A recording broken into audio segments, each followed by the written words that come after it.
So there was a guy called Zacchaeus. He was a chief tax collector, so not popular. Would you say that? Anyone pay tax? Is it fun? The best thing to do, I've worked out a system, the best thing to do is not earn loads of money. That's the best thing to do. Don't earn loads of money because there's a tax bracket that's really nasty. We're in the nice tax bracket. Well, most of us are. I know Ken Sanders is different, but most of us are in he doesn't get it now. But most of us, we're in the nice tax bracket. But you know, the tax collectors of the day used to be really hated and despised by the people. Nobody really liked them at all because they were dishonest. They wouldn't just take the amounts, they'd take double or even treble the amount that they were meant to take. And they'd give some that way and some that way and a couple of bits this way. And they were very, very cunning and very, very bad people in that time. He wanted to see who Jesus was in verse 3. And for me, this is really significant because I believe the day and the time we live in, people are interested in faith.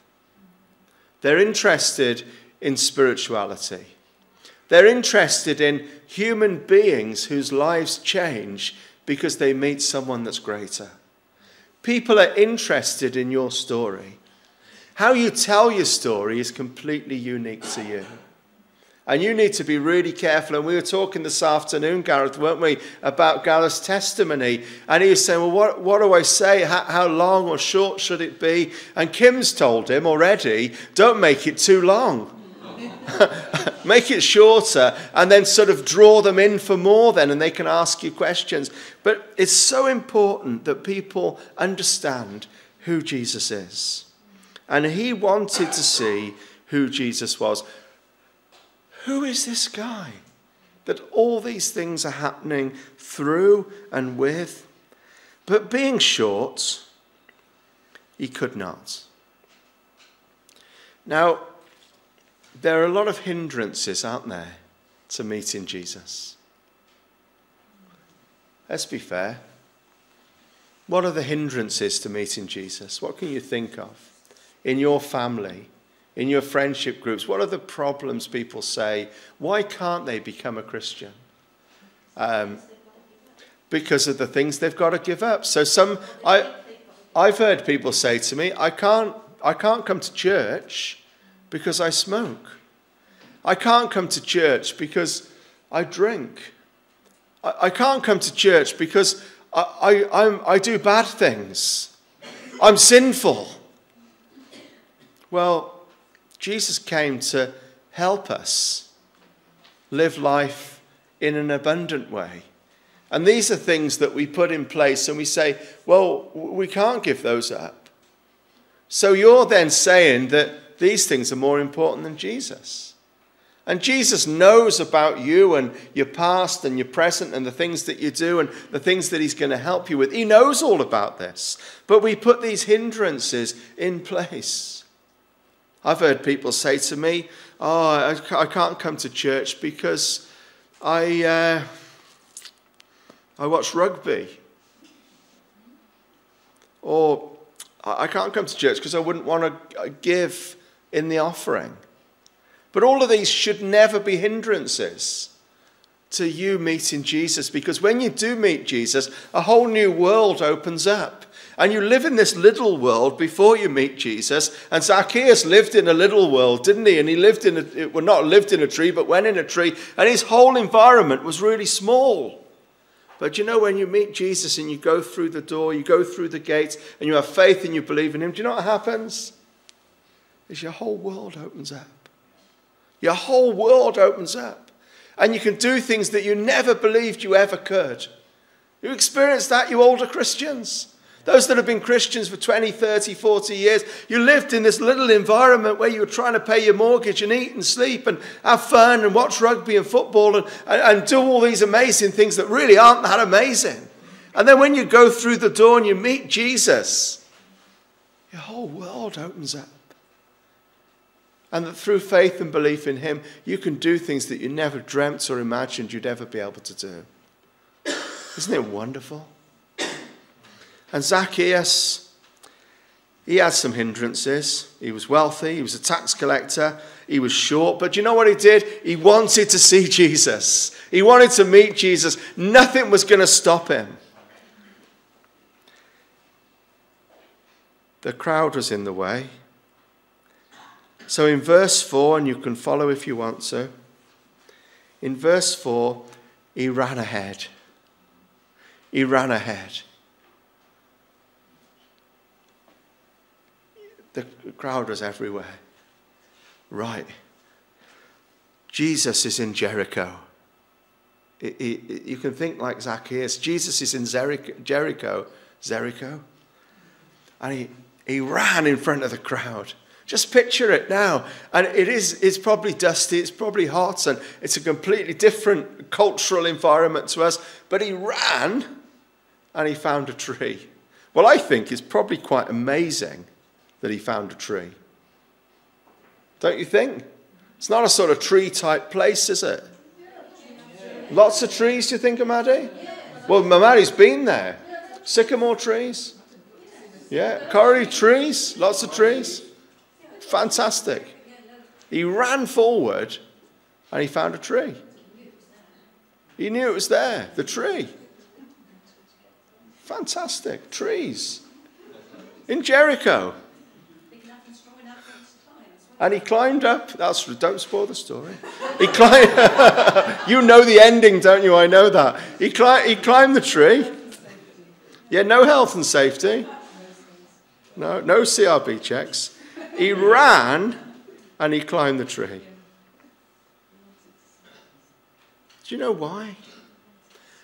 And he was passionate to meet Jesus. And we're the experts in Christianity. We're the top ones, aren't we, in Caldecott?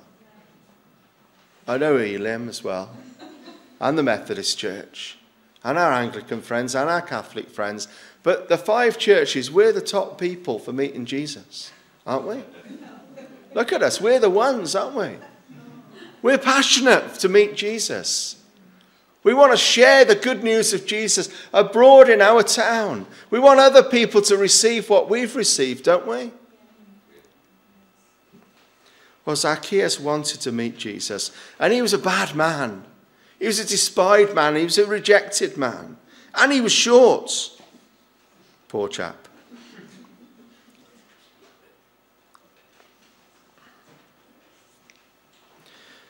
Verse 5, when Jesus reached the spot, he looked up and said to him, do you know when you met Jesus,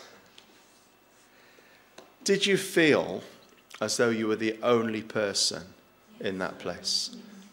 Was it a football stadium, Coralie? It was the Haringey Arena. In London, yeah. Crowds of people around me, and I just thought it was just me that Jesus Just you. died for. Fantastic, absolutely fantastic. And you know, you experience that. Different people have experienced that in different ways. I've experienced that in my own life. I was 21 when I became a Christian. There was no one else in that building apart from me and Jesus. And you know, I can picture this, that Jesus reached the spot and he looked up. And see, Jesus wasn't just walking along on his own, because Zacchaeus had run in front of the crowd. And the crowd were all there, and the crowd were all around, weren't they? And Jesus looked at Zacchaeus. He knew that Zacchaeus was open to the message of good news.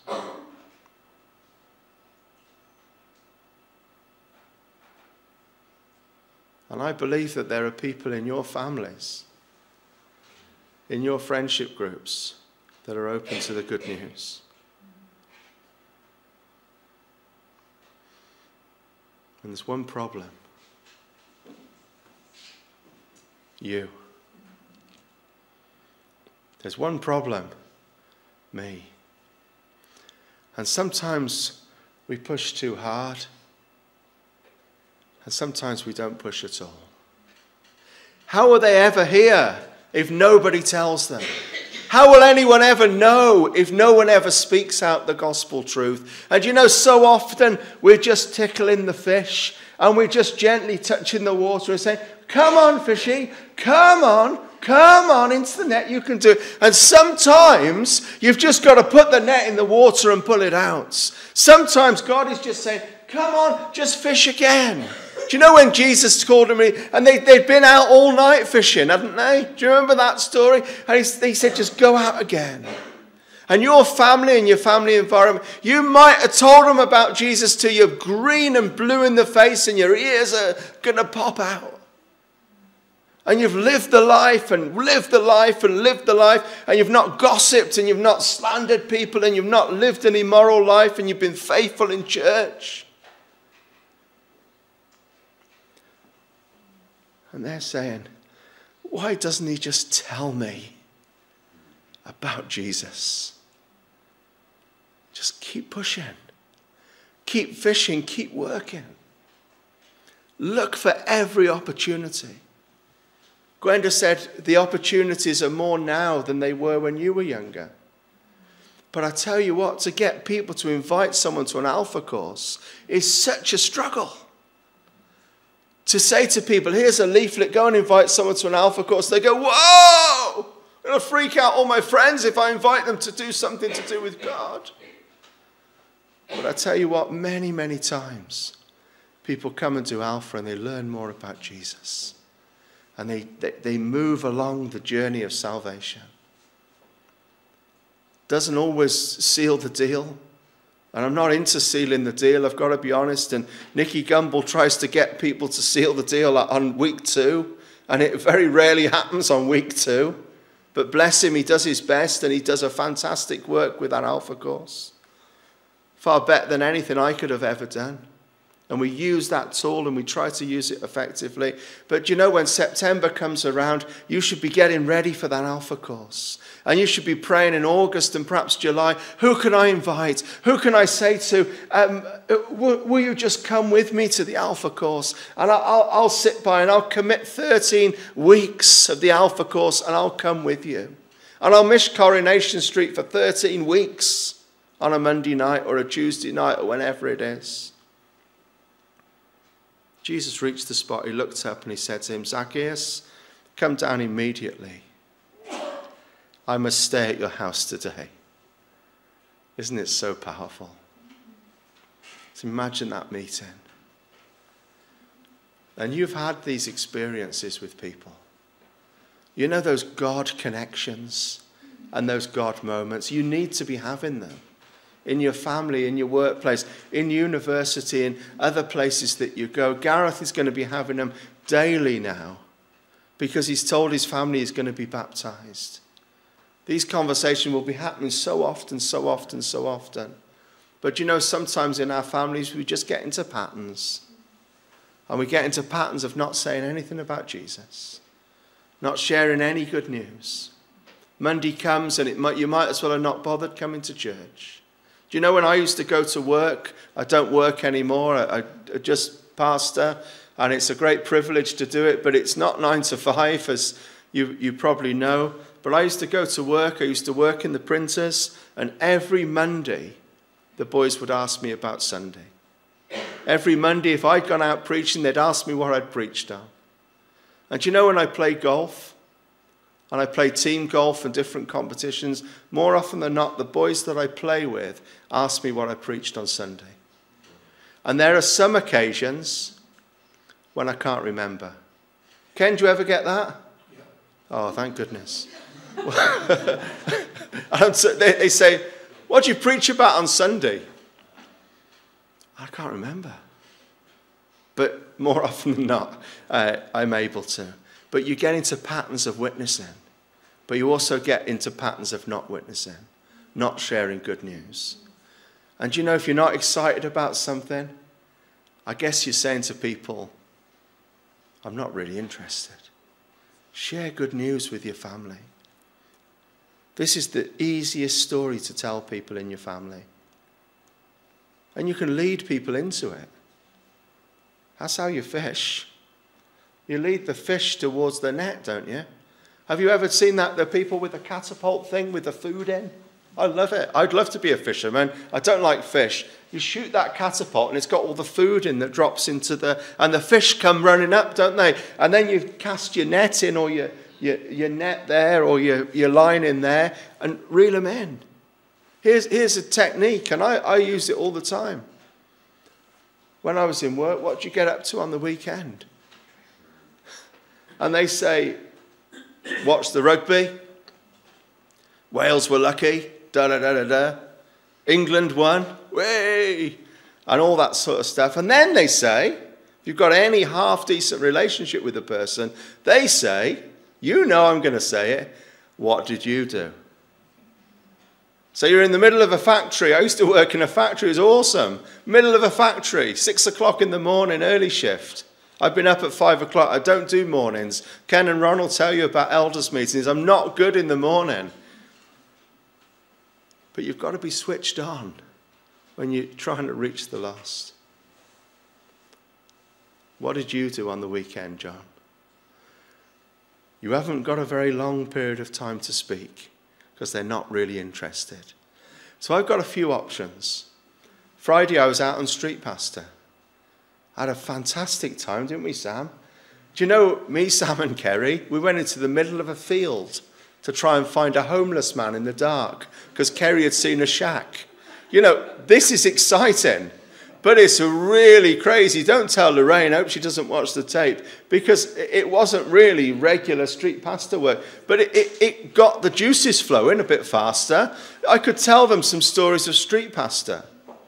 I could tell them about the wonderful party that I went to last night and how we danced to some 80s music, and I had some flowers around my neck and there were flamingos in the corner. But I tell you what, if I had 5 minutes to share, I would share with them this particular text tonight. If I only had a few minutes to share with someone, I'd share with them. I'd share some of your stories, very quick stories of faith. When I was preaching, I asked people, how did you become a Christian? And one of our members said this, someone said that, someone else said that. It's active, isn't it? Doesn't it pump through your body? So, Jesus speaks to Zacchaeus. Verse 6, so he came down at once and welcomed him gladly. When people see who Jesus really is, people are put off by the church, not by Jesus. When they see who Jesus really is, the church hasn't got a good reputation. Fair to say, across the world there are some problems. But when people see who Jesus really is, they welcome him gladly. Verse 7, all the people saw this and began to mutter. Do you have any mutterers in your world? Mutterers? A mutter about you or against you or behind your back? Looking for you to fall, critical of you, negative. Do you have any mutter? I don't know if mutterers exist. I do. I have mutterers, time to time. Mutter, mutter, mutter, mutter, mutter. Do you know some of the mutterers are right? But anyone that muttered against Jesus is a complete idiot. Aren't they? Let's be fair. Who are these mutterers? Well, they're the people that are following Jesus. All the people saw this and began to mutter. Perhaps Jesus was glad to get away from them. Perhaps it was the tax collectors. No, it wouldn't have been, because Zacchaeus was one. Don't know. Pharisees? I haven't got any idea. Well, anyway, he's gone to be the guest of a sinner. Now, some Christians misinterpret this. You need to mix with those people that aren't Christians. It's really, really important. But not all the time. But not all the time. When you're first saved, you don't need to spend every single hour in the pub. You don't need to go to the street corner and meet all the prostitutes you can find. You need to get your roots deep in your faith. You need to get strengthened before you can go out and evangelize the whole world. Because your heart will be saying, what I've received, I want everyone else to receive. But you need to be rooted in the church, in your faith, and in your belief as a man and a woman of God. Verse 8, but Zacchaeus stood up and said to the Lord, look, Lord, here and now I give half my possessions to the poor. And if I have cheated anybody out of anything, I will pay back 4 times the amounts. You often see a changed person by what they do with their finances. You often see a changed person by what they do with their finances.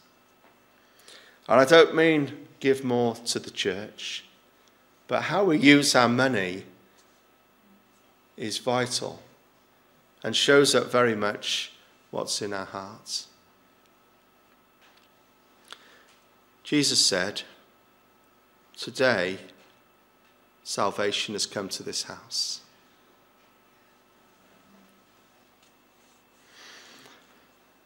Do you know Jesus tonight? I'm talking to the long-standing members, Christians. Do you know Jesus tonight?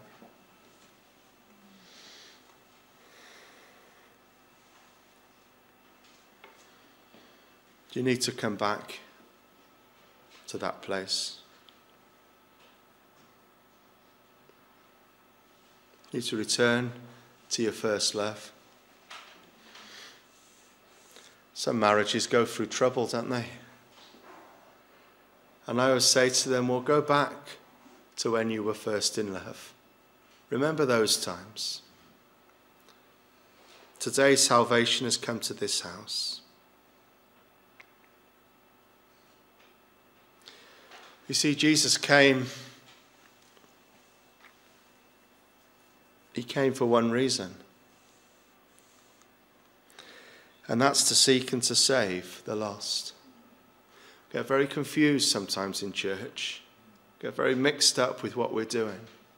Not quite sure where we're meant to be, what we're meant to be doing.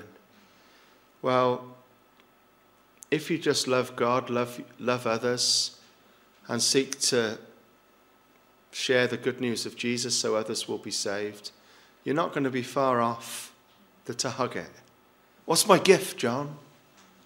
Well, love God, love others, and share the good news of Jesus with every single person you know. You're not going to be far off the call of God on your life.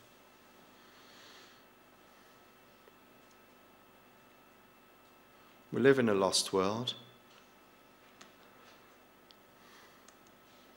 But I believe that each one of us has got the capability to see one person in your world brought to Jesus Christ. You meet people that I will never meet. I meet people that you will never meet.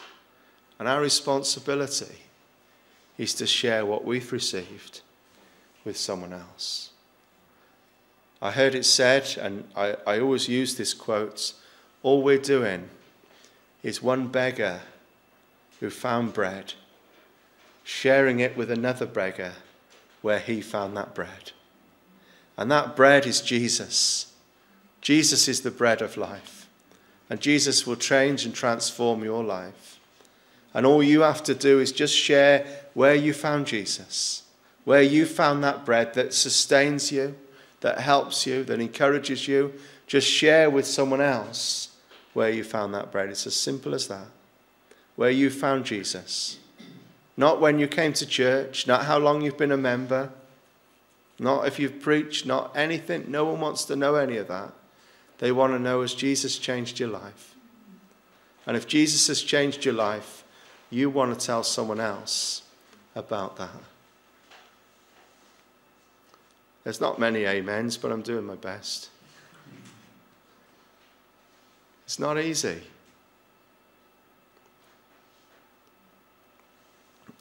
But I tell you what, I'm more afraid of letting God down than any human being.